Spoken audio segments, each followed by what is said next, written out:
ಎಲ್ಲರಿಗೂ ನಮಸ್ಕಾರ. ಕರ್ನಾಟಕ ಪರೀಕ್ಷಾ ಪ್ರಾಧಿಕಾರ ಮಾಕ್ ರಿಸಲ್ಟನ್ನು ಬಿಡುಗಡೆ ಮಾಡಿದೆ. ನಾವು ಇದು ಮೊದಲ ಸುತ್ತಿನಲ್ಲಿ ಯಾವಾಗಲೂ ಮಾಕ್ ರಿಸಲ್ಟ್ ಬಿಡುವಂಥದ್ದು.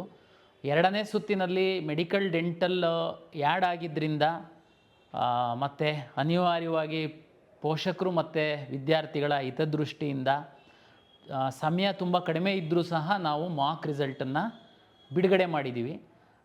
ಇದರಲ್ಲಿ ಇಂಜಿನಿಯರಿಂಗ್ ಕೋರ್ಸ್ಗಳು ಸೇರಿದಂತೆ ತಮಗೆ ಒಂದು ಐಡಿಯಾ ಬಂದಿದೆ, ನಿಮಗೆ ಯಾವ ಕಾಲೇಜು ಸಿಗ್ಬೋದು, ತಮ್ಮ ಸ್ಥಾನ ತಮ್ಮ ರ್ಯಾಂಕು ಎಲ್ಲಿದೆ ಅಂತನ್ನುವಂಥದ್ದು. ಇದರಿಂದ ತುಂಬ ಸಹಾಯ ಆಗಿದೆ ಅಂತ ನಾನು ಭಾವಿಸ್ತೀನಿ. ಮಾಕ್ ರಿಸಲ್ಟ್ ಆದಮೇಲೆ ಸಹ ನಾವು 20ನೇ ತಾರೀಕು ಬೆಳಗ್ಗೆ 9 ಗಂಟೆ ತನಕ ಪೋರ್ಟಲ್ನ ಓಪನ್ ಇಟ್ಟಿದ್ದೀವಿ.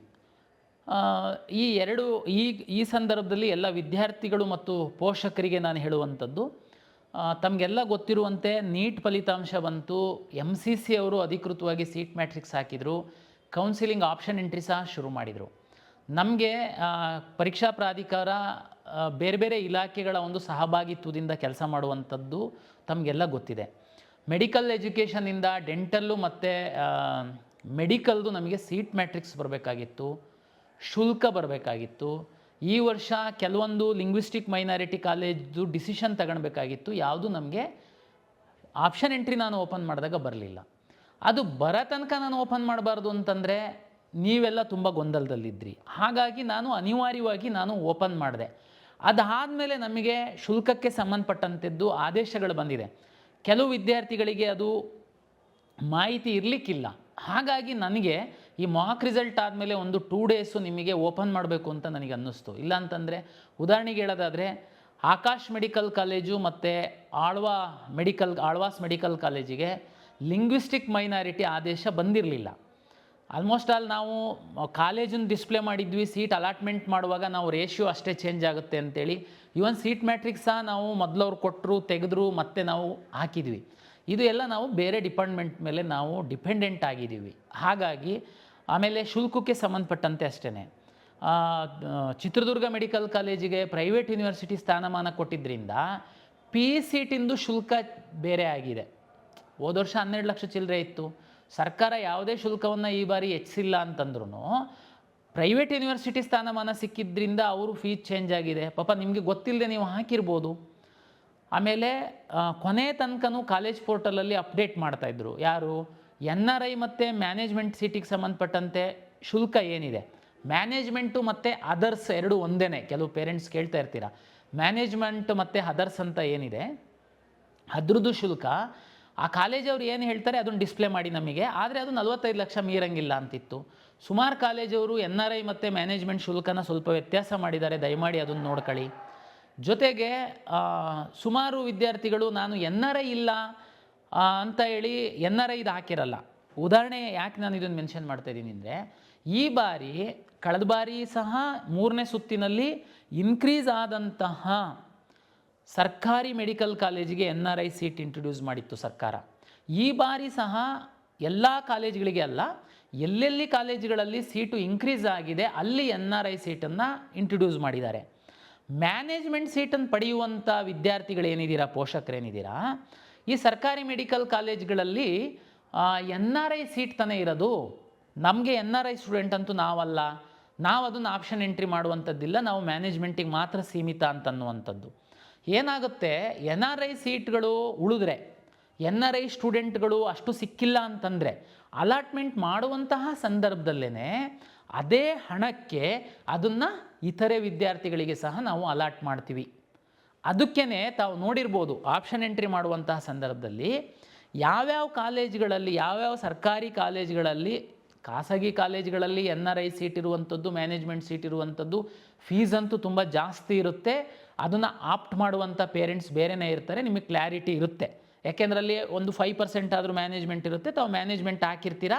NRI ವಿದ್ಯಾರ್ಥಿಗಳು ಸಿಕ್ಕಿಲ್ಲ ಅಂತಂದರೆ ಆಟೋಮೆಟಿಕ್ಕಾಗಿ ನಾವು ಮ್ಯಾನೇಜ್ಮೆಂಟ್ ಸೀಟನ್ನು ಅಲಾಟ್ ಮಾಡ್ತೀವಿ. ಆದರೆ ಸರ್ಕಾರಿ ಕಾಲೇಜುಗಳಲ್ಲಿ NRI ಸೀಟ್ ಮಾತ್ರ ಇತ್ತು. ಹಾಗಾಗಿ ಪೋಷಕರು ಇದ್ರ ಬಗ್ಗೆ ಗಮನಿಸಿಲ್ಲದೆ ಇರ್ಬೋದು.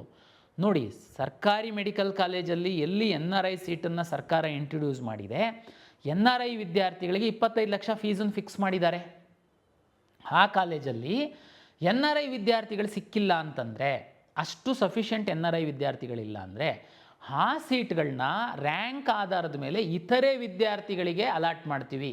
ಅದಕ್ಕೇ ನಾವು ಆಪ್ಷನ್ ಎಂಟ್ರಿ ಮಾಡುವಂಥ ಸಂದರ್ಭದಲ್ಲಿ ಎಲ್ಲೆಲ್ಲಿ NRI ಸೀಟ್ ನಿಗದಿಯಾಗಿರುವಂತಹ ಸರ್ಕಾರಿ ಮೆಡಿಕಲ್ ಕಾಲೇಜ್ಗಳಲ್ಲಿ ಅದರ್ಸ್ ಅಂತಲೂ ಡಿಸ್ಪ್ಲೇ ಆಗ್ತಿತ್ತು. 25 ಲ್ಯಾಕು ಯಾರಾದರೂ ಹಾಕಿಲ್ಲ ಅಂತಂದರೆ ಹಾಕ್ಬೋದು. ಇಷ್ಟೇ. ಉದಾಹರಣೆಗೆ ಬೆಂಗಳೂರು ಸರ್ಕಾರಿ ಮೆಡಿಕಲ್ ಕಾಲೇಜ್, ವಾಜಪೇಯಿ ಮೆಡಿಕಲ್ ಕಾಲೇಜಲ್ಲಿ NRI ಸೀಟ್ ಇದೆ. NRI ಸೀಟಿಗೆ ವಿದ್ಯಾರ್ಥಿಗಳು ಕಡಿಮೆ ಹಾಕಿದರು. ಅಲ್ಲಿ ಉದಾಹರಣೆಗೆ ನಾನು ಹೇಳುವಂಥದ್ದು 2 ವಿದ್ಯಾರ್ಥಿಗಳು NRI ಸೀಟಲ್ಲಿ ಆಪ್ಟ್ ಮಾಡಿದರು. ಉಳಿದಂಥ ಸೀಟ್ಗಳು ಅಲಾಟ್ ಮಾಡುವಾಗಲೇ ವಾಜಪೇಯಿ ಮೆಡಿಕಲ್ ಕಾಲೇಜಿನ ಅದರ್ಸ್ ಅಂತ ಏನಿದೆ ಅಲ್ಲಿ ಯಾರಾದ್ರೂ ಆಪ್ಷನ್ ಎಂಟ್ರಿ ಮಾಡಿದರೆ, ಲೈಕ್ ಮ್ಯಾನೇಜ್ಮೆಂಟ್ ಥರಕ್ಕೆ 25 ಲಕ್ಷ ಹಣ ಮಾತ್ರ ಇರುತ್ತೆ, ಅದನ್ನು ಬೇರೆ ವಿದ್ಯಾರ್ಥಿಗಳಿಗೆ ನಾವು ಅಲಾಟ್ ಮಾಡ್ತೀವಿ. ಹಾಗಾಗಿ ಇದು ಎಲ್ಲ ನಿಮಗೆ ಅಷ್ಟೊಂದು ಕ್ಲಾರಿಟಿ ಇರಲಿಲ್ಲ. ಯಾಕೆಂತಂದರೆ NRI ಸೀಟನ್ನು ಇಂಟ್ರೊಡ್ಯೂಸ್ ಮಾಡಿ ಸರ್ಕಾರ ಆದೇಶ ಕೊಡುವಾಗ ಕೆಲವು ವಿದ್ಯಾರ್ಥಿಗಳು ತಾವು ಆಪ್ಷನ್ ಎಂಟ್ರಿ ಮಾಡಿ ಮುಗಿಸಿದ್ದಿರ್ಬೋದು. ಹಾಗಾಗಿ ಖಾಸಗಿ ಮೆಡಿಕಲ್ ಕಾಲೇಜುಗಳಲ್ಲಿ ಯಾವ ರೀತಿ NRI ಮತ್ತು ಮ್ಯಾನೇಜ್ಮೆಂಟ್ ಇರುತ್ತೆ, NRI ಸಿಕ್ಕಿಲ್ಲ ಅಂದರೆ ಅದೆಲ್ಲದೂ ಮ್ಯಾನೇಜ್ಮೆಂಟ್ ಆಗಿ ಕನ್ವರ್ಟ್ ಆಗಿ ಅಲಾಟ್ ಆಗುತ್ತೆ. ಅದೇ ರೀತಿ ಸರ್ಕಾರಿ ಮೆಡಿಕಲ್ ಕಾಲೇಜುಗಳಲ್ಲಿ ಎಲ್ಲಿ NRI ಸೀಟ್ ಅಂತೇಳಿ ಸರ್ಕಾರ ನಿಗದಿಪಡಿಸಿದೆ ಅಲ್ಲಿ ಸಹ NRI ವಿದ್ಯಾರ್ಥಿಗಳು ಸಿಕ್ಕಿಲ್ಲ ಅಂತಂದರೆ ಆ ಸೀಟ್ಗಳನ್ನು ಸಹ ಇತರೆ ವಿದ್ಯಾರ್ಥಿಗಳಿಗೆ ಅಷ್ಟೇ ಮೊತ್ತಕ್ಕೆ ನಾವು ಅಲಾಟ್ ಮಾಡ್ತೀವಿ. ಒಂದು ವೇಳೆ ತಾವು ಹಾಕಿಲ್ಲ ಅಂದರೆ ಹಾಕ್ಬೋದು. 25 ಲಕ್ಷ ಸರ್ಕಾರ ನಿಗದಿಪಡಿಸಿದೆ. ಇದು ಒಂದು ತಮಗೆ ಈ ಅವಕಾಶ ನಾನು ಕೊಟ್ಟಿದ್ದು ಸರಿಯಾಗಿದೆ. ಮತ್ತು ಸಮಯ ನಮಗೆ ತುಂಬ ಕಡಿಮೆ ಇದೆ. ನಮಗೆ ಕೆಲವು ವಿದ್ಯಾರ್ಥಿಗಳು, ಪೋಷಕರು ಬೇರೆ ಬೇರೆ ಕಡೆಗೆ ಹೋಗಿ ಒತ್ತಡ ತರ್ತಾರೆ. ಏನಂತ ಅಂದರೆ ನಾವು ಹಾಕೋದು ಮರ್ತೋಗ್ಬಿಟ್ಟಿತ್ತು, ಜಸ್ಟ್ ಹಾಕೋಕ್ಕೆ ಒಂದು ಓಪನ್ ಮಾಡಿಬಿಡಿ. ಜಸ್ಟ್ ಹಾಕೋದಕ್ಕೆ ಲೈಟ್ ಸ್ವಿಚ್ಚನ್ನು ಹಾಕಿ ಆಫ್ ಮಾಡ್ದಂಗೆ ಆಫ್ ಮಾಡಿ ಹಾಕಿದಂಗೆ ಅಲ್ಲ. ದಯಮಾಡಿ ಅರ್ಥ ಮಾಡ್ಕೊಳ್ಳಿ. ನೀವು ನೀಟ್ ರಿಸಲ್ಟ್ ಬಂದು ಇಷ್ಟು ದಿವಸ ಆದ್ರೂ ತಾವು ನೀಟ್ ನಂಬರೇ ಲಿಂಕ್ ಮಾಡಿಲ್ಲ, ಆಪ್ಷನ್ ಎಂಟ್ರಿನೇ ಮಾಡಿಲ್ಲ. ಕೆಲವು ವಿದ್ಯಾರ್ಥಿಗಳು ನಾವು ಡಾಕ್ಯುಮೆಂಟೇ ನಾವು ವೆರಿಫಿಕೇಷನ್ ಮಾಡ್ಕೊಂಡಿಲ್ಲ ಅಂತಂದರೆ ನೀವು ಯಾವ ಥರದ ವಿದ್ಯಾರ್ಥಿಗಳು? ಆಮೇಲೆ ನೀವು ಬೇರೆ ಬೇರೆ ಕಡೆ ಹೋಗಿಬಿಟ್ಟು ಜಸ್ಟ್ ಓಪನ್ ಮಾಡೋದಕ್ಕೆ ಆಗಲ್ಲ. ದಯಮಾಡಿ ಅರ್ಥ ಮಾಡ್ಕೊಳ್ಳಿ. ಆಮೇಲೆ ನಿಮ್ಮದು ಮಾತ್ರ ಮುಖ್ಯ ಆಗಿರುತ್ತೆ, ನನಗೆ ಲಕ್ಷಾಂತರ ವಿದ್ಯಾರ್ಥಿಗಳು ಮುಖ್ಯ ಆಗಿರ್ತಾರೆ. ಯಾರು ಪ್ರಾಮಾಣಿಕವಾಗಿ ನಮ್ಮ ಎಲ್ಲ ಟೈಮ್ ಟೇಬಲ್ನ ಫಾಲೋ ಮಾಡಿರ್ತಾರೆ ಅವರು ಮುಖ್ಯ ಆಗಿರ್ತಾರೆ. ಆಪ್ಷನ್ ಎಂಟ್ರಿ ಅಂತಂದರೆ ಆಪ್ಷನ್ ಎಂಟ್ರಿ ಕ್ಲೋಸ್ ಮಾಡಾದಮೇಲೆ ನಮ್ಮದು ತಮಗೆಲ್ಲ ಗೊತ್ತಿದೆ, ಆ ಸರ್ವರಿಂದ ಇನ್ನೊಂದು ಸರ್ವರಿಗೆ ಹಾಕಿ ಇಷ್ಟು ಕೆಟಗರಿ ಸೀಟ್ಗಳನ್ನು ಅಲಾಟ್ ಮಾಡುವಂಥದ್ದು ಅಂತಂದರೆ ನೀವೇ ಇಮ್ಯಾಜಿನ್ ಮಾಡಿ. ಎಷ್ಟು ಕೋರ್ಸು, ಎಷ್ಟು ಸೀಟು, ಎಷ್ಟು ರಿಸರ್ವೇಷನ್ಸು, ಎಷ್ಟು ಕೆಟಗರಿದು ಸೀಟ್ಸು. ಮತ್ತು ಈ ಬಾರಿ ನಾವು ನಿಮಗೆಲ್ಲ ನೆನಪಿರಬೇಕು, ಹಿಂದಿನ ದಿನಗಳಲ್ಲಿ ಮೊದಲ ಸುತ್ತಲ್ಲಿ ಹಾಕಿದ್ದು ಆಪ್ಷನ್ಸನ್ನೇ ಸೆಕೆಂಡ್ ರೌಂಡಿಗೆ ನಾವು ಕ್ಯಾರಿ ಮಾಡ್ತಾಯಿದ್ವಿ. ಅದರಲ್ಲೇ ರೀಅರೇಂಜು ಡಿಲೀಷನ್ ಮಾಡೋದಕ್ಕೆ ಅವಕಾಶ ಇತ್ತೆ ಹೊರತು ಹೊಸ ಸೀಟ್ಗಳನ್ನ ಹಾಕೋಕ್ಕೆ ಅವಕಾಶ ಕೊಡ್ತಿರ್ಲಿಲ್ಲ. ಆದರೆ ಸುಮಾರು ವಿದ್ಯಾರ್ಥಿಗಳು ಮಿಸ್ ಆಗಿಬಿಟ್ಟಿರ್ತಿತ್ತು. ಅದಕ್ಕೆ ಈ ಬಾರಿ ನಾವು ಹೊಸ ಸೀಟನ್ನು ಸಹ ಹಾಕೋದಕ್ಕೆ ಅವಕಾಶ ಕೊಟ್ಟಿದ್ದೀವಿ. ಅದಕ್ಕೆ ತಕ್ಕಂತೆ ನಾನು ಸಾಫ್ಟ್ವೇರ್ ಬದಲಾವಣೆ ಮಾಡಿದ್ದೀನಿ. ಆಪ್ಷನ್ ಎಂಟ್ರಿ ಕ್ಲೋಸ್ ಆದಮೇಲೆ ನಾನು ಎಂಟೈರ್ ಡಾಟಾ ತೆಗೆದು ಈ ಕಡೆ ಹಾಕಿ ನಾನು ಅಲಾಟ್ಮೆಂಟ್ ಸೈಕಲನ್ನು ಶುರು ಮಾಡೋದಕ್ಕೆ ಒಂದು 8 ರಿಂದ 10 ಗಂಟೆ ಬೇಕಾಗುತ್ತೆ ನನಗೆ. ಅದಾದಮೇಲೆ ಮಿನಿಮಮ್ 50 ಅವರ್ಸು ಅಲಾಟ್ಮೆಂಟ್ ಪ್ರೋಸೆಸ್ ಇರುತ್ತೆ. ಸಿಂಪಲ್ಲಾಗಿ ನೀವು ಅದೇನು ಓಪನ್ ಮಾಡಿಬಿಡಿ, ನಮ್ಮ ಮಗು ಒಂದು ಹಾಕಿಲ್ಲ ಹಾಕ್ಬಿಡುತ್ತೆ, ಹಾಗೆ ಇರಲ್ಲ. ದಯಮಾಡಿ ಅರ್ಥ ಮಾಡ್ಕೊಳ್ಳಿ. ಅದಕ್ಕೇ ನಾವು ಈಗ 20ನೇ ತಾರೀಕಿನ ತನಕ ಸಹ ನಾವು ಏನು ಇವತ್ತು ಅವಕಾಶ ಕೊಟ್ಟಿದ್ದೀವಿ. ಆಮೇಲೆ ಕೆಲವು ವಿದ್ಯಾರ್ಥಿಗಳಿಗೆ ಸರ್ ನೀವು ಮಾಕ್ ರಿಸಲ್ಟನ್ನು ಬಿಟ್ಟಾದಮೇಲೆ ಕೆಲವರಿಗೆ ಲಿಂಕ್ ಮಾಡಿಲ್ಲ ಅಂತಂದರೆ ಲಿಂಕ್ ಮಾಡೋದಕ್ಕೆ ಅವಕಾಶ ಕೊಟ್ಟಿದ್ದೀರಾ ನೀವು 18ನೇ ತಾರೀಕಿನ ಸಂಜೆ ತನಕ, ಅವರೆಲ್ಲ ಬಂದ್ಬಿಡ್ತಾರೆ, ನಮ್ಮದು ವ್ಯತ್ಯಾಸ ಆಗುತ್ತೆ. ಹಾಗೇನೂ ಆಗಲ್ಲ. ಭಾಳ ಕಡಿಮೆ ಹುಡುಗರು. ಮತ್ತು ನೀವು ಲಾಸ್ಟು 1 ತಿಂಗಳಾದ್ರೂ ಅವರು ಲಿಂಕೇ ಮಾಡೋಕ್ಕೆ ಗೊತ್ತಿಲ್ದಿರ ಅಂಥ ವಿದ್ಯಾರ್ಥಿಗಳು ಅಂತಂದರೆ ನೀವು ಅರ್ಥ ಮಾಡ್ಕೊಳ್ಳಿ, ಅವ್ರದ್ದು ರ್ಯಾಂಕ್ ಎಷ್ಟಿರ್ಬೋದು, ಎಷ್ಟು ಗಂಭೀರವಾಗಿರುವಂಥ ವಿದ್ಯಾರ್ಥಿಗಳಿರ್ತಾರೆ, ಅವ್ರು ನಿಮಗೆ ಕಾಂಪಿಟೇಟರ್ಸ್ ಆಗಲ್ವ ಅನ್ನೋಂಥದ್ದು ನೀವೇ ಅರ್ಥ ಮಾಡ್ಕೊಳ್ಬೋದು. ಹಾಗಾಗಿ ಅದ್ರ ಬಗ್ಗೆ ತಾವೇನು ಚಿಂತೆ ಮಾಡಬೇಡಿ. ಇಲ್ಲೊಬ್ರು ಮಲಗಿದ್ದವ್ರು ಬಂದು ಅಳ್ತಾ ಇದ್ರು ಅಂತ ಅಂದ್ಕೊಂಡು ನಾವು ಅದು ಅವಕಾಶ ಮಾಡಿಕೊಟ್ಟಿದ್ದೀವಿ. ಅದರಿಂದ ಭಾಳ ದೊಡ್ಡ ಪರಿಣಾಮ ಏನು ಆಗಲ್ಲ. ಓಕೆ, ಈಗ ನಾನು ಮಾಕ್ ರಿಸಲ್ಟ್ ಆದಮೇಲೆ ವಿದ್ಯಾರ್ಥಿಗಳು ಏನು ಮಾಡಬೇಕು ಅಂತನ್ನುವಂಥದ್ದು ಹೇಳ್ತೀನಿ. ಈಗ ನಿಮಗೆ ಚಾಯ್ಸ್ ಆಪ್ಷನ್ 1 ಹಾಕಿದ್ದೀರಾ, ನಿಮಗೆ ಬೆಸ್ಟ್ ಕಾಲೇಜೇ ಸಿಕ್ಕಿದೆ, ನೀವೇನು ಮಾಡೋ ಅಗತ್ಯ ಇಲ್ಲ. ಕೆಲವು ಪೋಷಕರು 100 ಆಪ್ಷನ್ಸ್ ಹಾಕಿರ್ತೀರಾ, ನಿಮಗೊಂದು 50ನೇ ಆಪ್ಷನ್ ಸಿಕ್ಕಿದೆ ಅಂದರೆ ಏನರ್ಥ? 50ನೇ ಆಪ್ಷನ್ ಸಿಕ್ಕಿದೆ ಅಂತಂದರೆ ಇನ್ನೂ 50 ಕೆಳಗಡೆ ಇರೋದಕ್ಕಿಂತನೂ ನೀವು ಮೇಲ್ಗಡೆ ಬಂದುಬಿಟ್ಟಿದ್ದೀರಾ ಅಂತ. ಈಗ ನಿಮಗೆ ರಿಯಲೈಸ್ ಆಗುತ್ತೆ, ಈ ಕೆಳಗಡೆ ಏನಿದೆಯಲ್ಲ ಅದರಲ್ಲಿ ಯಾವುದೋ ಒಂದು ಬೆಸ್ಟ್ ಕಾಲೇಜು ಮಿಸ್ ಆಗಿ ಕೆಳಗಡೆ ಹೋಗ್ಬಿಟ್ಟಿದೆ. ಅಂದರೆ ಅದನ್ನು ನೀವು ಅಕಸ್ಮಾತ್ ಏನಾದರೂ ಮೇಲಿಟ್ಟಿತ್ತು ಅಂತಂದರೆ ನಿಮಗೆ ಆಗ್ತಿತ್ತೋ ಏನೋ. ಇಂಥ ಒಂದು ಕ್ಯಾಲ್ಕುಲೇಷನ್ ಇತ್ತು ಅಂತಂದರೆ ದಯಮಾಡಿ ಚೇಂಜ್ ಮಾಡ್ಕೊಳ್ಳಿ. ಇಲ್ಲ ಸರ್, ನನಗೆ ಈಗ ಸಿಕ್ಕಿರೋದು ಸಮಾಧಾನಕರವಾಗಿದೆ, ನನಗೆ ಅದೇನೇ ಇರಲಿ, ಮತ್ತು ಅದಕ್ಕಿಂತ ಮೇಲ್ಗಡೆ ಇರುವಂಥದ್ದು. ಉದಾಹರಣೆಗೆ ಒಂದು 70 ಆಪ್ಷನ್ಸ್ ಹಾಕಿದ್ದೀರಾ ನೀವು, ಬರೀ ಮೆಡಿಕಲ್ ಬಗ್ಗೆ ಮಾತಾಡೋದಾದರೆ ಒಂದು 60 ಆಪ್ಷನ್ ಹಾಕಿದ್ದೀರಾ, 50 ಆಪ್ಷನ್ ಹಾಕಿದ್ದೀರಾ, ಮೇಲಿಂದ ನಿಮಗೊಂದು 8ನೇದು ಸಿಕ್ಕಿದೆ. ನಿಮಗೆ 8ರಿಂದ ಮೇಲ್ಗಡೆ ಏನು ಹೇಳಿದೆಯಲ್ಲ ಅದು ತುಂಬ ಒಳ್ಳೆಯ ಕಾಲೇಜಿದೆ. ಒಂದು ವೇಳೆ ಮಾರ್ಕ್ ರಿಸಲ್ಟ್ ಆಗಿ ನಾವು ರಿಯಲ್ ರಿಸಲ್ಟನ್ನು ಅಲಾಟ್ ಮಾಡುವಂಥ ಸಂದರ್ಭದಲ್ಲಿ 8ನೇ ಕಾಲೇಜು ಮಿಸ್ಸಾಗಿ ಅದು ಅಕಸ್ಮಾತ್ 7ಕ್ಕಾದರೆ, 6ನೇ ಕಾಲೇಜಿಗಾದರೆ, 5ನೇ ಕಾಲೇಜಿಗಾದ್ರೂ ಅದು ಬೆಸ್ಟೇನೆ ನಿಮ್ಮ ಪ್ರಕಾರ, ಇನ್ನೂ ನಿಮಗೆ ಒಳ್ಳೆಯದೇನೆಯಾ, ನೀವೇನು ಚೇಂಜ್ ಮಾಡೋ ಅಗತ್ಯ ಇಲ್ಲ. ಒಂದು ವೇಳೆ 8ನೇ ಕಾಲೇಜಿಗೆ ಸಿಕ್ಕಿದೆ, ಬೇರೆ ಬೇರೆ ಎಫೆಕ್ಟ್ ಇರುತ್ತೆ, ಅದು ಬೇರೆ ಬೇರೆ ಹುಡುಗರೆಲ್ಲ ಮೇಲೆ ಕೆಳಗೆ ಎಲ್ಲ ಮಾಡ್ತಿರ್ತಾರೆ. ಒಂದು ವೇಳೆ 8ನೇದು ಮಿಸ್ ಆಗಿ ಅದು 9ನೇದು ಸಿಕ್ತು ಅಥವಾ 10ನೇದು ಸಿಕ್ತು, ಓಕೆ ಸರ್, ಅದು ಸಹ ಚೆನ್ನಾಗಿದೆ ನನ್ನ ಪ್ರಿಯಾರಿಟಿನಲ್ಲಿ, ನೋ ಪ್ರಾಬ್ಲಮ್. ಉದಾಹರಣೆ ನಿಮಗೆ 8ನೇ ಕಾಲೇಜು ಈಗ ಸಿಕ್ಕಿದೆ, 1ರಿಂದ 7 ಕಾಲೇಜ್ ಇನ್ನೂ ನಿಮ್ಮ ಲಾಗಿನಲ್ಲಿ ಮೇಲ್ಗಡೆ ಇದ್ದಾವೆ, 7ನೇ ಕಾಲೇಜು ನಿಮಗೀಗ ಇಷ್ಟ ಇಲ್ಲ, ಈಗ ಸಿಕ್ಕಿರೋ 8ನೇ ಕಾಲೇಜ್ ಇದೆಯಲ್ಲ ಅದು ಇಷ್ಟ ಇಲ್ಲ, ಈಗ ನೀವು ಹಾಕ್ಬಿಟ್ಟಿದ್ರಿ, ಈಗ ಸಿಕ್ಕಿದೆ, ಈಗ ಸ್ವಲ್ಪ ಗೂಗಲ್ಲು ಅದು ಇದು ಎಲ್ಲ ಕಾಲೇಜ್ ಮಾಡಿ ನೋಡಿದ್ರಿ, ನೀವು ನೋಡಿದಾಗ ಆ ಕಾಲೇಜು ಓಕೆ ಇದೆ, ಅದಕ್ಕಿಂತ ಕೆಳಗಡೆ ಇನ್ಯಾವುದೋ ಕಾಲೇಜು ತುಂಬ ಚೆನ್ನಾಗಿರ್ಬೋದು, ಅದಕ್ಕಿಂತ ಮೇಲ್ಗಡೆ ಇರೋ ಕಾಲೇಜು ಅದನ್ನು ಬೇಡ ಸರ್, ಅದನ್ನು ನಾನು ರೀಅರೇಂಜ್ ಮಾಡ್ತೀನಿ, ಅದನ್ನು ತುಂಬ ತಗೊಂಡೋಗಿ ಕೆಳಗಡೆ ಹಾಕ್ತೀನಿ ಅಥವಾ ಡಿಲೀಟೇ ಮಾಡ್ತೀನಿ, ಮಾಡಬಹುದು. ಸರ್, ನಾನು ಇಷ್ಟರಲ್ಲೇ ಸಿಗುತ್ತೆ ಅಂತ ಒಂದು 10 ಕಾಲೇಜ್ ಹಾಕಿದ್ದೆ ಸರ್, ಆದರೆ ಈಗ ಅನ್ನಿಸ್ತಾ ಇದೆ ನನಗೆ 10 ಕಾಲೇಜಲ್ಲಿ ಸಿಕ್ಕಿಲ್ಲ, ಇನ್ನೊಂದು 2 ಕಾಲೇಜ್ ಹಾಕಿದ್ದಿದ್ರೆ ಸಿಕ್ತಿತ್ತು, ನನ್ನ ಮನಸ್ಸು ಚೇಂಜ್ ಆಗಿದೆ, ಹಾಕಿ, ದಯಮಾಡಿ ತಾವು ಹಾಕಿ. ಹಾಗಾಗಿ ಈ ಥರದ್ದು ಎಲ್ಲ ಅಂದರೆ ಇದೊಂಥರ ಫ್ರೆಶ್ ಆಪ್ಷನ್. ಸರ್, ಇದು ಮಾಕಲ್ಲಿ ಸಿಕ್ಕಿದ್ದೇ ನನಗೆ ಸಿಗುತ್ತಾ ಸರ್, ತುಂಬ ಚೇಂಜ್ ಆಗಿಬಿಡುತ್ತಾ ಸರ್? ನೋಡಿ, ಹಿಂದಿನ ನಮ್ಮ ಅನುಭವದ ಪ್ರಕಾರ ನಾನು ನಿಮಗೆ ಈಗಲೇ ತಮಗೆ ಗೊತ್ತಿರಬೇಕು, ಸುಮಾರು ಎಲ್ಲ ಪ್ರೆಡಿಕ್ಟ್ ಮಾಡಿದ್ದಂಥದ್ದೆಲ್ಲ ಮೇಲೆ ಕೆಳಗೆ ಆಗಿಬಿಟ್ಟಿದೆ ತಮಗೆ. ಲಾಸ್ಟ್ ಇಯರು ಅದರ ಹಿಂದಿನ ವರ್ಷದ ರ್ಯಾಂಕ್ ಎಲ್ಲ ನೋಡಿದರೆ, ಈ ವರ್ಷ ಬಿಕಾಸ್ ಆಫ್ ನೀಟ್ ಪರೀಕ್ಷೆ ಟಫ್ ಇದ್ದಿದ್ದರಿಂದ ಇವನ್ ಜನರಲ್ ಮೆರಿಟ್ ವಿದ್ಯಾರ್ಥಿಗಳಿಗೇ ಸಾಕಷ್ಟು ಕೆಳಗಿನ ರ್ಯಾಂಕ್ ತನಕ ಸಿಕ್ಕಿದೆ, ತಮಗೆಲ್ಲ ಗೊತ್ತಿದೆ. 12 ಲಕ್ಷದ್ದು ಸೀಟ್ ಎಲ್ಲದೂ ಸುಮಾರು ಕೆಳಗಡೆಯವ್ರಿಗೆ ತನಕ ಸಿಕ್ಕಿದೆ. ಹಾಗಾಗಿ ಪ್ರೆಡಿಕ್ಷನ್ನು 100% ಪರ್ಫೆಕ್ಟಾಗಿ ಮಾಡೋಕ್ಕಾಗಲ್ಲ. ಆದರೆ ಮಾರ್ಕ್ ರಿಸಲ್ಟ್ಗಿಂತ ಆಮೇಲೆ ನಮ್ಮದು ರಿಯಲ್ ರಿಸಲ್ಟು ತುಂಬ ಏರಪೇರಿ ಆಗಿಬಿಡುತ್ತಾ ಸರ್, ಸಮಸ್ಯೆ ಆಗುತ್ತಾ? ಇಲ್ಲ, ಖಂಡಿತ ಏರಪೇರಿ ಆಗಲ್ಲ. ಯಾಕೆ ಅಂತಂದರೆ ನಿಮ್ಮ ರ್ಯಾಂಕ್ ನಿಮಗಿರುತ್ತೆ, ಆ ಕಡೆ ಈ ಕಡೆ ತುಂಬ ನೀವು ವಿಚಾರ ಮಾಡಿನೇ ಹಾಕಿರ್ತೀರಾ, ಒಂದು 5-6% ವಿದ್ಯಾರ್ಥಿಗಳ ಮೇಲೆ ಕೆಳಗೆ ಮಾಡ್ಬೋದು. ಹಾಗಾಗಿ ತುಂಬ ದೊಡ್ಡ ಮಟ್ಟದ ವ್ಯತ್ಯಾಸ ಆಗಲ್ಲ. ಆದ್ರೂ ನೀವು ಈಗ ಏನಾದರೂ ಬದಲಾವಣೆ ಮಾಡಬೇಕು ಅಂತಿದ್ದರೆ ತುಂಬ ಫ್ರೆಶ್ ಮೈಂಡಲ್ಲಿ ಮೇಲಿಂದ ಒಳ್ಳೆಯ ಕಾಲೇಜುಗಳಿದಾವ ಅನ್ನುವಂಥದ್ದನ್ನೇ ಚೆಕ್ ಮಾಡ್ಕೊಂಡು ತಾವು ತಮ್ಮ ಆಪ್ಷನನ್ನು ರೀಅರೇಂಜ್ ಮಾಡೋದಾದರೆ ಮಾಡಿ. ಮತ್ತು ತಮಗೆಲ್ಲ ಗೊತ್ತಿರಬೇಕು, ಮಾರ್ಕ್ ಆದಮೇಲೆ ನಾವು ರಿಯಲ್ ರಿಸಲ್ಟ್ ಬಿಟ್ಟಾದಮೇಲೆ ಮತ್ತೆ ನೀವು ಸರ್ ಇಲ್ಲ ಅದು ಹಾಕಬಾರ್ದಾಗಿತ್ತು, ಇದು ಹಾಕಬೇಕಾಗಿತ್ತು, ನೋ, ಅವಕಾಶ ಇರಲ್ಲ. ಯಾವಾಗ ನೀವು ಅವಾಗೇನಿರುತ್ತೆ ಅವಕಾಶ? ಎನಿವೇ ಚಾಯ್ಸ್ 1 2 3 4 ಇರುತ್ತೆ, ಬಟ್ ಆದರೆ ಇಷ್ಟೊಂದು ಫ್ರೀಡಮ್ ಇರಲ್ಲ ನಿಮಗೆ ಅವಾಗ.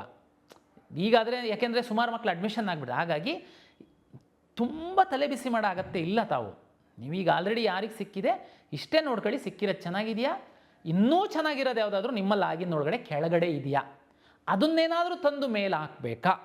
ಯಾಕೆಂದರೆ ನೀವು ಮೇಲೆ ಸಿಕ್ಕಿದೆ ಅಂತಂದರೆ ಅದರಾಗಿಂದ ಕೆಳಗಡೆ ಇರೋ ಕಾಲೇಜು ಬಹುತೇಕ ನಿಮಗೆ ಸಿಗುತ್ತೆ, ನಿಮ್ಗಿಂತ ಕಡಿಮೆ ರ್ಯಾಂಕಿಗೆ ಬೇರೆಯವ್ರಿಗೆ ಹೋಗಿರೋದ್ರಿಂದ ನೀವು ಆ ಸ್ಥಾನಕ್ಕೆ ಬಂದಿದ್ದೀರಾ ಅನ್ನುವಂಥದ್ದು ಅರ್ಥ ಇರುತ್ತೆ ಅದು. ಹಾಗಾಗಿ ತಾವು ಇದನ್ನು ಸ್ವಲ್ಪ ವಿಚಾರ ಮಾಡಿ ತಾವು ಹಾಕಿ ಅಂತ ನನ್ನ ವಿನಂತಿ. ಎರಡನೇದು, ತುಂಬ ಪೋಷಕರು ಇವರಿಗೆಲ್ಲರಿಗೂ ಕಳೆದ ವರ್ಷ 2ನೇ ಸುತ್ತಿನಲ್ಲಿ ಸಿಕ್ಕಿತ್ತು, ಕಳೆದ ವರ್ಷ 3ನೇ ಸುತ್ತಿನಲ್ಲಿ ಸಿಕ್ಕಿತ್ತು, ಈ ವರ್ಷ ಮೊದಲೇ ಸುತ್ತಲ್ಲೇ ಇಲ್ಲಿವರೆಗೆ ಸಿಕ್ಕಿದೆ, ಸಣ್ಣ ಬದಲಾವಣೆ ಮಾಡಿದ್ದೀವಿ, ಸೂಕ್ಷ್ಮವಾಗಿ ತಾವು ಅರ್ಥ ಮಾಡ್ಕೊಳ್ಬೇಕು. ಲಾಸ್ಟ್ ವಿಸಿನಲ್ಲೂ ಹೇಳಿದ್ವಿ, ನಾನು ವಿಡಿಯೋದಲ್ಲೂ ಹೇಳಿದ್ದೆ, ನಾನು ಮಾನ್ಯ ಸಚಿವರ ಅಧ್ಯಕ್ಷತೆಯಲ್ಲಿ ಸಹ ಸಭೆ ಮಾಡಿದಾಗ ಸಹ ನಾನು ಅದನ್ನು ತೀರ್ಮಾನ ಮಾಡಿಸಿ ರೆಸಲ್ಯೂಷನ್ ಮಾಡಿದ್ದೀನಿ. ಡಿ ಕ್ಯಾಟಗರೈಸೇಷನ್ ಅನ್ನುವಂತಹ ಶಬ್ದ ಏನಿದೆ, ತಾವು ಇಂದಿನ ವರ್ಷಗಳಲ್ಲಿ 2ನೇ ಸುತ್ತಿನಲ್ಲಿ ಈ ಶಬ್ದವನ್ನು ಕೇಳಿರ್ತೀರ. ಈ ಬಾರಿ ಅದನ್ನು ನಾವು ಇಂಜಿನಿಯರಿಂಗು ಅದಕ್ಕೆಲ್ಲದಕ್ಕೂ ಮೊದಲು ಸುತ್ತಲ್ಲೇ ಮಾಡಿದ್ವಿ, ಮೆಡಿಕಲ್ಲಿಗೆಲ್ಲದಕ್ಕೂ ಈ ಸುತ್ತಲ್ಲೇ ಮಾಡಿದ್ದೀವಿ. ಏನು ಸರ್ ಅದು ಡಿ ಕೆಟಗರೈಸೇಷನ್ನು, ಅದಕ್ಕೂ ಇದಕ್ಕೂ ರ್ಯಾಂಕು ಇದಾಗೋದಕ್ಕೂ ಏನು ವ್ಯತ್ಯಾಸ ಏನಂದರೆ, ಉದಾಹರಣೆಗೆ ನೋಡಿ, ತಮಗೆಲ್ಲ ಗೊತ್ತಿರುವಂತೆ ಎಲ್ಲ ಖಾಸಗಿ ಮೆಡಿಕಲ್ ಕಾಲೇಜ್ಗಳಲ್ಲಿ 5ರಷ್ಟು ಅಷ್ಟೇ ಮ್ಯಾನೇಜ್ಮೆಂಟ್ ಸೀಟ್ ಇರುತ್ತೆ, 15ರಷ್ಟು NRI ಸೀಟ್ಸ್ ಇರುತ್ತೆ. ನಿಮಗೆ NRI ಸೀಟ್ಸು NRI ವಿದ್ಯಾರ್ಥಿಗಳು ಅಷ್ಟೊಂದು ಇರಲ್ಲ. ಯಾಕೆಂದರೆ NRI ಅಕೌಂಟಿಂದನೇ ನಮಗೆ ದುಡ್ಡು ಕೊಡಬೇಕು, ಜೆನ್ಯೂನ್ NRI ಇರಬೇಕು ಅನ್ನೋದೆಲ್ಲ ನಾವು ಸ್ವಲ್ಪ ಮಾಡಿರೋದ್ರಿಂದ NRI ವಿದ್ಯಾರ್ಥಿಗಳು ಹಿಂದೆಲ್ಲ ಬರ್ತಿದ್ದಷ್ಟು ವಿದ್ಯಾರ್ಥಿಗಳು ಬರಲ್ಲ. ಹಿಂದೇನಾಗ್ತಿತ್ತು, ಈ NRI ಸೀಟ್ಗಳು ಮ್ಯಾನೇಜ್ಮೆಂಟಿಗೆ ಕನ್ವರ್ಟ್ ಆಗ್ತಾ ಇದ್ದಿದ್ದು ಸೆಕೆಂಡ್ ರೌಂಡಲ್ಲಿ, 2ನೇ ಸುತ್ತಲ್ಲಿ. ಈ ಬಾರಿ ಮೊದಲ ಸುತ್ತಲ್ಲೇ ಕನ್ವರ್ಷನ್ ಆಗಿದೆ. ಅದೇ ರೀತಿ ವಿಶೇಷ ಕೆಟಗರಿ ಸೀಟ್ಗಳು ಅದೆಲ್ಲ ಕಡಿಮೆ ಇರುತ್ತೆ, ಬಟ್ ಎಷ್ಟೇ ಇದ್ರೂ ಉದಾಹರಣೆಗೆ NCCನಲ್ಲಿ ಮೆಡಿಕಲ್ ಸೀಟ್ ಎಷ್ಟೋ ಇರುತ್ತೆ, ವಿದ್ಯಾರ್ಥಿಗಳು ಕಡಿಮೆ ಇದ್ದು ಅಲ್ಲೇನಾದರೂ ಸೀಟ್ ಉಳಿದ್ರೆ ಅದು ಈ ಸುತ್ತಿನಲ್ಲೇ ಡಿ ಕೆಟಗರೈಸೇಷನ್ ಆಗಿ ಬೇರೆಯವರಿಗೆ ಅಲಾಟ್ ಆಗುತ್ತೆ. ಹಾಗಾಗಿ ನಿಮಗೆ ಸೆಕೆಂಡ್ ರೌಂಡಲ್ಲಿ ಏನು ಹೈಯೆಸ್ಟ್ ಸೀಟ್ ಅಲಾಟ್ ಆಗ್ತಿತ್ತು ಅದು ಮೊದಲ ಸುತ್ತಲ್ಲೇ ನಿಮಗೆ ಅಲಾಟ್ ಆಗಿಬಿಟ್ಟಿದೆ. ಅಂದರೆ ಈ ಮೊದಲ ಸುತ್ತಲ್ಲೇ ಡಿ ಕೆಟಗರೈಸೇಷನ್ ಮಾಡಿರೋದ್ರಿಂದ ಹೆಚ್ಚಿನ ಸೀಟ್ಗಳು ಅಲಾಟ್ ಆಗಿ ಹೋಗ್ಬಿಟ್ಟಿದೆ ಈ ಬಾರಿ. ಹಾಗಾಗಿ ಇದು ಒಂದು ತಮ್ಮ ಮಾಹಿತಿಗೆ. ತಮ್ಗೆ ಗೊತ್ತಿರುವಂತೆ ಆಲ್ಮೋಸ್ಟ್ 100% ಮೆಡಿಕಲ್ಲು ಮತ್ತು ಡೆಂಟಲ್ ಸೀಟ್ಸ್ ಅಲಾಟ್ ಆಗಿದೆ. ಇಂಜಿನಿಯರಿಂಗ್ ಸೀಟ್ಸು ಮಾತ್ರ ಇನ್ನೂ 9,000 ಈ ಸುತ್ತಲ್ಲಿ ಅಲಾಟ್ ಆಗಿಲ್ಲ. ಯಾರಾದ್ರೂ ಇಂಜಿನಿಯರಿಂಗ್ ಸೀಟು ಆಪ್ಷನ್ ಎಂಟ್ರಿ ಮಾಡಿದ್ದು ತಮಗೆ ಅಲಾಟ್ ಆಗಿಲ್ಲ ಅಂತಂದರೆ ತಾವು ಯಾವ ಒಂದಷ್ಟು ಕಾಲೇಜುಗಳನ್ನ ಬಿಟ್ಟಿದ್ದೀರಾ ಅಂತಲೇ ಅರ್ಥ. ಹಂಗಾಗಿ ಅಲಾಟ್ ಆಗಿಲ್ದಿರೋ ಕಾಲೇಜೆಲ್ಲ ಚೆನ್ನಾಗಿಲ್ಲ ಅಂತಲ್ಲ, ನೀವು ಆಪ್ಷನ್ ಎಂಟ್ರಿ ಮಾಡುವಾಗ ಪ್ರಾಪರಾಗಿ ಹಾಕಿಲ್ಲ ಅಂತ ಇರ್ಬೋದು. ಹಾಗಾಗಿ ಇಂಜಿನಿಯರಿಂಗ್ ಆಸ್ಪಿರೆಂಟ್ಸ್ ಏನಾದರೂ ಇದ್ದರೆ 28ನೇ ತಾರೀಕು ಬೆಳಿಗ್ಗೆ ತನಕ ಸ್ವಲ್ಪ ತಾವು ರೀಅರೇಂಜ್ ಮಾಡ್ಕೊಳ್ಳಿ. 9,000ದಷ್ಟು ಇಂಜಿನಿಯರಿಂಗ್ ಸೀಟ್ಸು ಇನ್ನೂ ಉಳಿದಿದೆ, ಅದು ನಿಮಗೆ ಸಹಾಯ ಆಗುತ್ತೆ. ನಾನು ಹಿಂದಿನ ವೀಡಿಯೋದಲ್ಲಿ ಒಂದು ಹೇಳಿದ್ದೆ, ಆವಾಗ ಮಾಕ್ ರಿಸಲ್ಟ್ ಕಾನ್ಸೆಪ್ಟ್ ಇರಲಿಲ್ಲ ನಮ್ಮದು. ನಾನು ರಿಸಲ್ಟನ್ನು ಪಬ್ಲಿಷ್ ಮಾಡ್ತೀನಿ. ನಾನು ಅಂದ್ಕೊಂಡಿದ್ದೆ ಹಿಂದಿನ ವರ್ಷಗಳಲ್ಲಿ MCC ಅವರೇನು ಮ್ಯಾರಥಾನ್ ಥರ ಎಕ್ಸ್ಟೆಂಡ್ ಮಾಡ್ತಾ ಇದ್ರು, ಈ ಸರಿ ಮಾಡಲಿಕ್ಕಿಲ್ಲ. ಯಾಕೆಂತಂದರೆ ಆಲ್ಮೋಸ್ಟ್ ಎಲ್ಲ ಕಾಲೇಜಿಗೆ ಸೀಟ್ಸ್ ಬಂದಿದೆ, ಟೈಮ್ಲಿ ಎಲ್ಲ ಆಗುತ್ತೆ ಅಂತ ಅಂದ್ಕೊಂಡು ನಾನು ಸೀಟ್ ಅಲಾಟ್ ಮಾಡ್ತೀನಿ. ಆಮೇಲೆ ಅಲ್ಲೂ ಅಲಾಟ್ ಆದಮೇಲೆ ನಾನು ಯಾರ್ಯಾರು ಹೋಗೋರಿತ್ತು ಅಂತಂದರೆ ಫ್ರೀ ಎಕ್ಸಿಟ್ ಕೊಟ್ಟು ಮತ್ತೆ ರೀರನ್ ಮಾಡ್ತೀನಿ ಅಂಥೇಳಿ. ಬಟ್ ಈಗ ತಮ್ಗೆ ಗೊತ್ತಿದೆ MCC ಅವರು ಈಗಾಗಲೇ 3ನೇ ಬಾರಿ ಅವರು ಎಕ್ಸ್ಟೆಂಡ್ ಮಾಡಿದ್ದಾರೆ. ಹಾಗಾಗಿ ನಾನು ಮಾಕ್ ರಿಸಲ್ಟನ್ನು ಬಿಟ್ಟಿದ್ದೀನಿ. ನೆಕ್ಸ್ಟು ಮೆಡಿಕಲ್ಲು ಡೆಂಟಲ್ ಅವರಿಗೆ 1, 2, 3, 4 4 ಚಾಯ್ಸ್ ಇರೋದ್ರಿಂದ ನಾನು ಈ ಮಾಕ್ ರಿಸಲ್ಟ್ ಏನು 20ನೇ ತಾರೀಕು 9 ಗಂಟೆಗೆ ನಂದು ಆಪ್ಷನ್ ಎಂಟ್ರಿ ರೀಅರೇಂಜ್ ಮಾಡೋದು ಮುಗಿಯುತ್ತೆ. ದಯಮಾಡಿ ಯಾರೂ ಒತ್ತಾಯ ಮಾಡಬೇಡಿ ಮೊದಲು. ಆಮೇಲೆ ಡೇ ಆ್ಯಂಡ್ ನೈಟು ಈಗ ಸಮಯ ಇದೆ, ದಯಮಾಡಿ 20ನೇ ತಾರೀಕು ಬೆಳಗ್ಗೆ 9 ಗಂಟೆ ಒಳಗಡೆ ಏನೇನು ಮಾಡ್ತೀರಾ ಮಾಡೋದಿತ್ತು ಅಂತಂದರೆ ಮಾಡ್ಕೊಂಡ್ಬಿಡಿ. 9 ಗಂಟೆ ಮೇಲೆ ನಾನು ಮತ್ತೆ ಎಕ್ಸ್ಟೆಂಡ್ ಮಾಡಲ್ಲ. ಅದಾದಮೇಲೆ ನಾನು ರಿಸಲ್ಟ್ ಕೊಟ್ಟಾದಮೇಲೆ ನಾನು MCCನಲ್ಲಿ ಸೀಟ್ ಅಲಾಟ್ ಆಗಿ ಅಲ್ಲಿ ಹೋಗೋರಿಗೆಲ್ಲ ನಾನು ಬಿಟ್ಟು ರೀರನ್ ಮಾಡೋದಾಯಿತು ಅಂತಂದರೆ ನನಗೆ ಏನು ಸಮಸ್ಯೆ ಆಗ್ತಾಯಿದೆ ಅಂತಂದರೆ, ತಮಗೆಲ್ಲ ಗೊತ್ತಿರುವಂತೆ ಮೊನ್ನೆ 15ನೇ ತಾರೀಕಿಗೆ AICT ಪ್ರಕಾರ engineering college admission last date ಆಗಿತ್ತು. ಕರ್ನಾಟಕ ರಾಜ್ಯ ಸರ್ಕಾರದ ಒತ್ತಾಯನೂ ಸೇರಿದಂತೆ ಸುಪ್ರೀಂ ಕೋರ್ಟಲ್ಲಿ ಕೇಸ್ ಹಾಕಿ AICT ಅವರು ಮುಂದಿನ ತಿಂಗಳು 14ನೇ ತಾರೀಕಿನ ತನಕ, ಸೆಪ್ಟೆಂಬರ್ 14ನೇ ತಾರೀಕಿನ ತನಕ ಎಕ್ಸ್ಟೆಂಡ್ ಮಾಡಿದ್ದಾರೆ. ಅದರೊಳಗಡೆ ನಾನು ಇಂಜಿನಿಯರಿಂಗ್ ಅಡ್ಮಿಷನ್ಸ್ ಮುಗಿಸ್ಬೇಕು. ಇನ್ನು 2ನೇ ರೌಂಡಲ್ಲಿದ್ದೀವಿ ನಾವು. ಅಟ್ಲೀಸ್ಟ್ ಮಿನಿಮಮ್ 3 ರೌಂಡ್ ಆದರೂ ನಾನು ಮಾಡಬೇಕು. ಅದಾದಮೇಲೆ ಉಳಿದಿರೋ ಸೀಟಿಗೆ ಡೈರೆಕ್ಟ್ ಅಡ್ಮಿಷನ್ಸನ್ನು ಕೊಡ್ತಾರೆ ಕಾಲೇಜವರು. ನಾನೇನಾದರೂ ಇದನ್ನೇ ಮಾಡ್ತಾ ಕೂತ್ಕೊಂತು ಅಂತಂದರೆ, ಅಂದರೆ ಈಗ ನಾನು ಅಲಾಟ್ ಮಾಡಿ ಎಕ್ಸಿಟ್ ಆಗೋರಿಗೆ ಅವಕಾಶ ಕೊಟ್ಟು ಮತ್ತೆ ರೀರನ್ ಮಾಡ್ತು ಅಂತಂದರೆ ನನಗೆ ಅಲ್ಲಿ ಆ ಟೈಮ್ ಟೇಬಲ್ನ ಮೀಟ್ ಮಾಡೋದಕ್ಕಾಗಲ್ಲ. ಹೌದು ಸರ್, ಇದರಿಂದ ಇಂಜಿನಿಯರಿಂಗ್ ಹುಡುಗರು ಅಡ್ಮಿಷನ್ ಆಗಬೇಕಾಗುತ್ತೆ, ಮತ್ತೆ ನೋಡಿ, ಅದು ಬಿಟ್ಟರೆ ನನಗೆ ಬೇರೆ ಮಾರ್ಗನೂ ಇಲ್ಲ. ಇಂಜಿನಿಯರಿಂಗಿಂದು ನನ್ನ ಕಡೆಯಿಂದನೇ ಸುಮಾರು 94,000 ಸೀಟ್ ಅಲಾಟ್ ಮಾಡ್ತೀನಿ. ಮೊನ್ನೆ ಫಸ್ಟ್ ರೌಂಡಲ್ಲಿ ಅಡ್ಮಿಷನ್ ಆಗಿರೋರು ಬರೀ 20,000 ವಿದ್ಯಾರ್ಥಿಗಳು ಮಾತ್ರ. ಈ ಥರ ಹೋಗಿ ಅಡ್ಮಿಷನ್ ಆಗಿ ಆಮೇಲೆ ಮೆಡಿಕಲ್ಲು ಅಥವಾ ವೆಟರ್ನರಿ ಅವರು ಮೆಡಿಕಲ್ಲಿಗೆ ಹೋಗಿ ಇಂಜಿನಿಯರಿಂಗ್ ಅವನು ವೆಟರ್ನರಿಗೆ ಬರ್ತಾನೆ, ಇಲ್ಲ ಅಗ್ರಿಕಲ್ಚರ್ ಅವ್ನು ಮೆಡಿಕಲ್ಲಿಗೆ ಹೋಗಿ ಇಂಜಿನಿಯರಿಂಗ್ ಅವನು ಅಗ್ರಿಕಲ್ಚರಿಗೆ ಬರ್ತಾನೆ ಅಂತನ್ನುವಂಥದ್ದು ಒಂದು ಸ್ಟ್ಯಾಟಿಸ್ಟಿಕ್ಸ್ ತೆಗೆದು ನೋಡಿದರೆ ಹಾರ್ಡ್ಲಿ ಕಳೆದ ವರ್ಷ ಅದ್ರ ಹಿಂದಿನ ವರ್ಷ ಎಲ್ಲ 200ಕ್ಕಿಂತ ಕೆಳಗಡೆ ವಿದ್ಯಾರ್ಥಿಗಳು. ಒಂದು 100ರಿಂದ 200 ವಿದ್ಯಾರ್ಥಿಗಳಿಗೆ 100ರಿಂದ 200 ಇಂಜಿನಿಯರಿಂಗ್ ಸೀಟಿಗೆ ದೊಡ್ಡ ಅನ್ಯಾಯ ಆಗಿಬಿಡುತ್ತೆ ಅಂತ ಅಂದ್ಕೊಂಡ್ರೆ ನಾನು ಇನ್ನೂ 94,000ದಲ್ಲಿ 70,000 ಅಷ್ಟೇ ಅಡ್ಮಿಷನ್ಸ್ ಆಗಿದೆ. ಅಷ್ಟು ಮಕ್ಕಳಿಗೆ ನನಗೆ ಪ್ರಾಬ್ಲಮ್ ಮಾಡಿಬಿಡ್ತಾರೆ ಕಾಲೇಜು. ಅದನ್ನು ಅರ್ಥ ಮಾಡ್ಕೊಳ್ಬೇಕಾಗುತ್ತೆ. ಹಾಗಾಗಿ ಸಂಕ್ಷಿಪ್ತವಾಗಿ ಹೇಳುವಂಥದ್ದಾದರೆ 20ನೇ ತಾರೀಕು 9 ಗಂಟೆಗೆ ನಂದು ಆಪ್ಷನ್ ಎಂಟ್ರಿ ಮುಗಿಯುತ್ತೆ. ಆ ಕಡೆಗೆ ಒಂದು 3-4 ಡೇಸಲ್ಲಿ ನಾನು ಪ್ರಾವಿಷನಲ್ ರಿಸಲ್ಟ್ ಬಿಡ್ತೀನಿ. ಅದಾದಮೇಲೆ ಅಡ್ಮಿಷನ್ ಶುರು ಮಾಡ್ತೀನಿ. ಮೆಡಿಕಲ್ಲು ಮತ್ತು ಡೆಂಟಲ್ ಅವರಿಗೆ 1, 2, 3, 4 ಚಾಯ್ಸ್ ಇರುತ್ತೆ. ತಾವು ಖುಷಿ ಇದ್ದರೆ ಅಡ್ಮಿಷನ್ ಆಗ್ಬೋದು, ಅದೆಲ್ಲ ಆಮೇಲೆ ನಾನು ಹೇಳ್ತೀನಿ. ಉಳಿದಂಥ ಎಲ್ಲ ಕೋರ್ಸ್ಗಳವರು ಕಂಪಲ್ಸರಿ ಹೋಗಿ ಅಡ್ಮಿಷನ್ಸ್ ಆಗಬೇಕಾಗುತ್ತೆ. ಮುಂದಿನ MCC ಅವ್ರ ಪ್ರಕಾರ ನಾನು ಮೆಡಿಕಲ್ ಡೆಂಟಲ್ ಆಯುಷ್ ಮಾಡ್ತಿರುವಾಗ ತಮಗೆ ಇಷ್ಟ ಆಯಿತು ಅಂತಂದರೆ ತಾವು ಅಪ್ಗ್ರೇಡೇಷನಿಗೋಸ್ಕರ ಬರ್ಬೋದಾಗಿರುತ್ತೆ.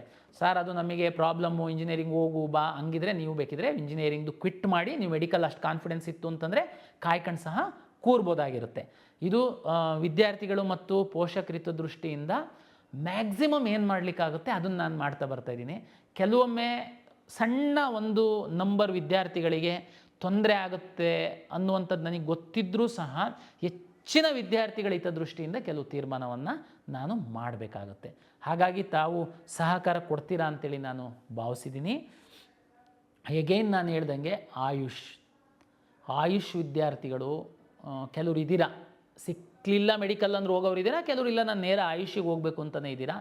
ನಾನೇನು ಮಾಡಲಿ, ನನಗೆ ಆಯುಷ್ ಸೀಟ್ ಮ್ಯಾಟ್ರಿಕ್ಸ್ ಬರಲಿಲ್ಲ, ಹಾಗಾಗಿ ನಾನು ಆಯುಷ್ ಹಾಕೋಕ್ಕಾಗಲಿಲ್ಲ. ನಾವೆಲ್ಲ ಪ್ರಯತ್ನನೂ ಮಾಡಿದ್ದೀವಿ, ಹಾಗಾಗಿ ನಾನು ಬಿಟ್ಟಿದ್ದೀನಿ. ಅವರು ಯಾವಾಗ ಕೊಡ್ತಾರೆ ಆವಾಗ ನಾನು ಕೌನ್ಸಿಲಿಂಗ್ ಮಾಡ್ತೀನಿ, ಅಷ್ಟೇ ಮಾಡಲಿಕ್ಕಾಗುತ್ತೆ ನನಗೆ. ಅದು ಬಿಟ್ಟು ಬೇರೆ ಏನು ಮಾಡಲಿಕ್ಕಾಗಲ್ಲ. ಆಯುಷ್ ಡಿಪಾರ್ಟ್ಮೆಂಟ್ ಬೇರೆ ಇದೆ, ಅವ್ರು ಸೀಟ್ ಮ್ಯಾಟ್ರಿಕ್ಸ್ ಕೊಡಬೇಕು, ನಾನು ಮಾಡಬೇಕಾಗುತ್ತೆ. ಹಾಗಾಗಿ ಯಾರು ಆಯುಷ್ ಆಸ್ಪಿರೆಂಟ್ ಇದ್ದೀರಾ ತಾವು ದಯಮಾಡಿ ಕಾಯಿರಿ. ಮೆಡಿಕಲ್ಲು ಡೆಂಟಲಲ್ಲಿ ಭಾಗವಹಿಸಿರುವಂಥವ್ರು ಯಾವುದೋ ಡೆಂಟಲ್ ಕಾಲೇಜ್ ಸಿಕ್ಕಿದೆ, ನಂದು ಪ್ರಿಯಾರಿಟಿ ಫಸ್ಟ್ ಆಯುಷ್ ಇತ್ತು ಅಂತಂದರೆ ಎನಿವೇ ತಮಗೆ ಚಾನ್ಸ್ ಇರುತ್ತೆ, ಚಾಯ್ಸ್ 2 ಅಥವಾ 3 ಹಾಕಿ ಮುಂದಿನ ಸುತ್ತಿಗೆ ಬರುವಂಥದ್ದಕ್ಕೆ ಅದನ್ನು ತಾವು ಮಾಡಬಹುದಾಗಿರುತ್ತೆ. 20ನೇ ತಾರೀಕು 9 ಗಂಟೆ ಮೇಲೆ ಯಾವುದೇ ಅವಕಾಶ ಕೊಡಲ್ಲ. ಯಾರಾದರೂ ಮಿಸ್ ಆಗಿರೋ ಒಬ್ಬರಿಬ್ಬರು ವಿದ್ಯಾರ್ಥಿಗಳಿದ್ದರೆ ಇವನೇನು 18ನೇ ತಾರೀಕು ಇವತ್ತು ನಾವು ಸಂಜೆ ತನಕ ಕೊಟ್ಟಿದ್ದೀವಿ, ಅದ್ರ ಮೇಲೆ ಒಬ್ಬರಿಗೆ ಸಹ ಅವಕಾಶ ಕೊಡಲ್ಲ.